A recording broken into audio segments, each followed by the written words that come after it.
সকালে এসেছিলো বাচ্চারা, কিন্তু এতটাই ভিড় ছিল বা এতটাই হচ্ছে জনসাধারণ এখানে এসেছিলেন পরিষেবা নেওয়ার জন্য, সেই কারণের জন্য বাচ্চারা সেইভাবে আসতে পারেনি এবং তাদেরও অনেকগুলো বাবা মারা এসেছিল, তো তার সাথে সাথে ওরা চলে গেছে।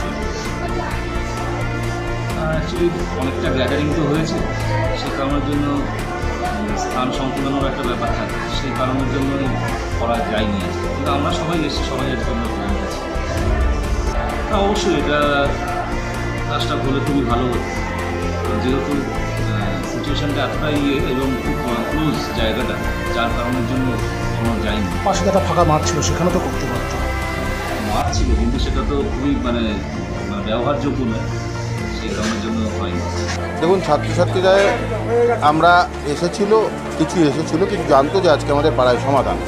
প্রবলেমটা হচ্ছে, দেখুন, এই সমস্ত বাচ্চাগুলো যারা পড়াশোনা করে তাদের বাড়ির পাশে ড্রেনটা যখন খোলা থাকে, যখন আমার দেখা যে দুটো বাচ্চা ড্রেনের মধ্যে পড়ে গিয়ে অ্যাক্সিডেন্ট হয়েছে, সেই সময়টার কথা চিন্তা করে কিন্তু আমরা এটা করতে বাধ্য হয়েছি যে স্কুলটা একদিন না চললেও কিন্তু তারা যে জীবনহানি হওয়ার যে সমস্যা, সেটা থেকে অন্তত তারা বাঁচবে। আপনি দেখেছেন মাঠটা, যখন দেখেছেন তখন দেখেছেন মাঠটায় জল জমে রয়েছে। এই মাঠটা দীর্ঘদিন ধরে আমরা উঁচু করার চেষ্টা করছি, যেহেতু বড় গাড়ি ঢোকে না, সেই জন্য আমরা ওখানে বড় গাড়িতে করে মাল ঢোকাতে পারছি না, আমরা ছোটো ছোটো ভ্যানে করে মাল ঢোকানোর চেষ্টা করছি। এবার ওইটা যদি জলটা না থাকতো, আমরা প্যান্ডেল করে ওখানেই করার চেষ্টা করতাম। আমার পাড়া আমাদের সমাধান, এটা সরকারি প্রকল্প। সরকারি প্রাথমিক বিদ্যালয়গুলিকে তার জন্য বিন্যাস করে চুজ করে নিয়ে সেখানেই যে প্রকল্প কর্মসূচি রূপায়ণ করতে হবে এরকম কোনো নির্দেশিকা নেই, কিন্তু সরকারি স্কুলগুলোকে সহজ মাধ্যম পেয়ে বসেছে বর্তমান সরকার।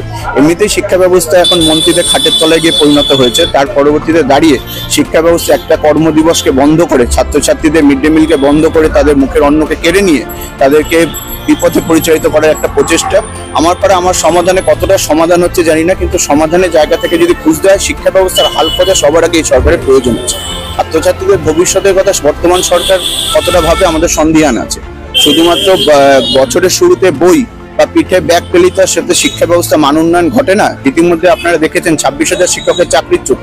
ফলে শিক্ষা ব্যবস্থার মান, আজকে পশ্চিমবঙ্গের মেরুদণ্ডের মানটা কোথায় গিয়ে পৌঁছেছে, সাধারণ আপামর জনতাও সেটা বুঝতে পারছে, আমরাও সেটা অনুধাবনের মধ্যে রয়েছি। দেখুন, তৃণমূল কংগ্রেস তার রাজনৈতিক স্বার্থে সমস্ত কিছু জলাজলি দিতে পারে। ভারতের বাণিজ্যনগর নির্লজ্জ উদাহরণ রাখেন। আমাদের করা আমাদের সমাধান জানিয়ে করা উচিত, তা না করে স্কুল চলাকালীন কোনো রকম না দিয়ে